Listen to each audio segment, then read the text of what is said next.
हर खबर पर होगी आपकी पकड़। डाउनलोड कीजिए एबीपी लाइव ऐप। आप जानते हैं कि आने वाले महीनों में बिहार में चुनाव है। बिहार में एनडीए का चेहरा कौन होगा, ये बड़ा सवाल है। बिहार चुनाव में जीत के लिए बीजेपी की रणनीति क्या होगी? कोरोना महामारी से लड़ने में नीतीश कुमार का काम कैसा है? इन तमाम सवालों के जवाब के लिए हमने बात की बिहार के डिप्टी सीएम सुशील मोदी से। देखिए हमारे बिहार संवाददाता प्रकाश कुमार के साथ सुशील मोदी की ये खास बातचीत।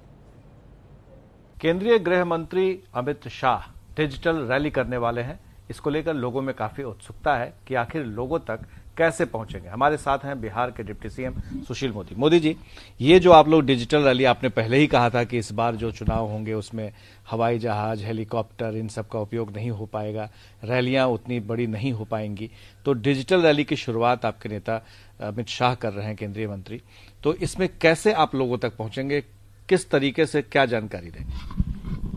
देखिए, जो सोशल मीडिया के जितने माध्यम हैं, यानी चाहे वो फेसबुक हो, चाहे वो ट्विटर हो, फेसबुक लाइव करना हो, ऑडियो हो, वीडियो हो, कोई जूम के माध्यम से, कोई और वेबएक्स के माध्यम से, यानी जितने भी सोशल मीडिया के माध्यम हैं, उन सभी माध्यमों से हम लोगों को जोड़ रहे हैं।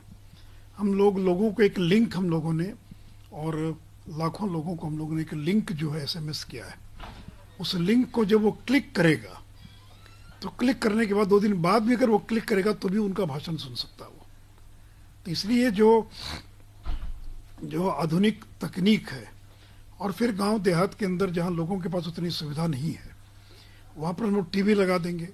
इसी के साथ ही दूसरे तरीके से तेजस्वी यादव वो विरोध करेंगे आपके इस वर्चुअल रैली का, और जगह जगह वो थाली पिटवाएंगे। अगर थाली नहीं मिलेगा तो खाने का पत्ता है तो उस पर से पिटवाएंगे, वो विरोध करेंगे। इस दोनों को आप कैसे देख रहे हैं? इसमें विरोध करने लगा कोई पार्टी अगर रैली कर रही है तो आप किस बात का विरोध कर रहे हैं, ये तो बताए वो। अमित शाह जी, एक तो पहली बात, कोई चुनावी रैली नहीं है। पार्टी का जो 6 वर्ष पूरा हुआ है, पूरे देश के अंदर हम कार्यक्रम आयोजित कर रहे हैं।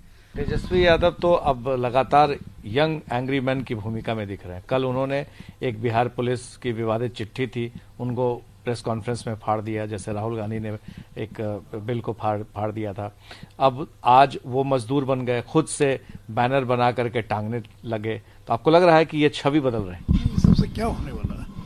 ये देखिए, सवाल ये है कि ये जो अगर आगामी चुनाव जब भी होता है, तो चुनाव तो हम लोग लड़ेंगे अपनी उपलब्धियों के आधार पर।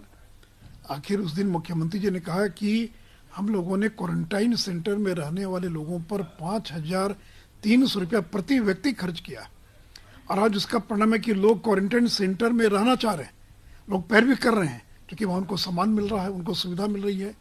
तो देखिए, केंद्र राज्य दोनों ने मिलकर 20,000 करोड़ रुपये से कम, चाहे वो खाद्यान्न हो या डीबीटी के माध्यम से लोगों के बैंक खाते में ट्रांसफर हो, केंद्र राज्य दोनों ने मिलकर 20,000 करोड़ से ज्यादा की राहत केवल बिहार के अंदर हम लोगों ने गरीबों को देने का काम किया। आपने चुनाव का जिक्र किया।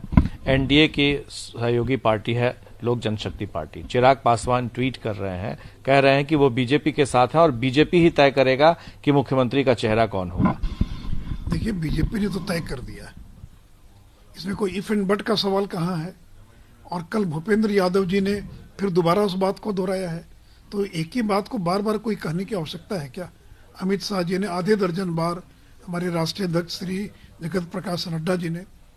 तो देखिए, बीच युद्ध के दौरान कमांडर कभी बदला नहीं जाता है, और एक बार जब कमांडर की घोषणा हो गई, और कमांडर नीतीश जी आज से थोड़ी है, तो पिछले 15-20 वर्षों से हम लोग के कमांडर हैं।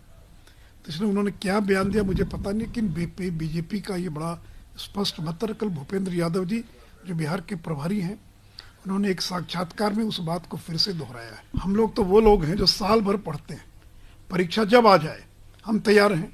तैयारी उनको करनी पड़ती है जो साल भर मटर गश्ती करते रहे, जिन्होंने कुछ नहीं किया, और जब परीक्षा नजदीक आती है तो वो 12 घंटा पढ़ने लग जाते हैं। तो हम लोग तो सालों भर पढ़ने वाले विद्यार्थी, हम लोगों ने सालों भर काम किया है। उस मैंने कहा कि देखिए, लोग चेहरे की क्रेडिबिलिटी देखते हैं कि संकट के समय कौन खड़ा रहा। हम लोग खड़े रहे कि वो लोग खड़े रहे? चमकी बुखार के समय कहाँ थे? बाढ़ के समय कहाँ थे? पटना जब डूब रहा था तब कहाँ थे? कोरोना संक्रमण जब फैला तब कहाँ थे? सीधे तौर पर कैसे सुशील मोदी ने साफ कह दिया कि बिहार में लालूवाद और उनके सामने नीतीश मॉडल, यानी दोनों के बीच लड़ाई होगी और चेहरा साफ है। क्या होगा परिणाम, इसकी इनको अभी फिलहाल चिंता नहीं है, लेकिन आश्वस्त दिख रहे हैं। हमारे साथ शैलेश के साथ प्रकाश कुमार, एबीपी न्यूज।